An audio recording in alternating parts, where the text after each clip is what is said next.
খুবই ভালো লাগে। জয়টা নেপালের বিপক্ষে আপনি গোল করেন, আপনি কি নেপাল কিলার নাকি ঋতু?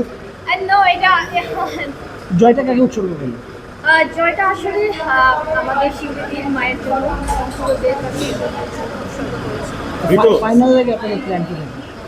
আমরা এখন আমাদের সময় আছে, আমরা দুদিন সময় পেয়েছি। এখন আমাদের কোচ, আমাদের কোচিং স্টাফরা যারা আছেন তাদের প্ল্যান অনুযায়ী আমরা মাঠে নামবো। ড্রেসিং রুম থেকে দেখলাম অনেক আওয়াজ আসছে, সেলিব্রেশনটা কেমন হলো ড্রেসিং রুমে?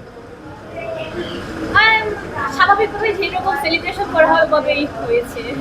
আচ্ছা ঋতু, আপনাদের তো মোটামুটি ভাবে বলা যায় প্রথম ম্যাচে একটা জয়ের পর ভারতের বিপক্ষে একটা হোঁচট খেয়েছেন, তো তারপরে এই কামব্যাকটা করা আপনারা কি আসলে নিজেদের, আপনি তো অভিজ্ঞ ক্যাম্পেইনার, মোটামুটি অনেক টুর্নামেন্ট খেলেছেন, এই ধরনের পরিস্থিতি আপনারা সামলাতে অভ্যস্ত, তো এই টুর্নামেন্টের এই ফাইনালটা আপনাদের জন্য আসলে এক্সট্রা কোনো চাপ এখন অনুভব করছেন কিনা? কারণ যদি সবকিছু ঠিকঠাক থাকে।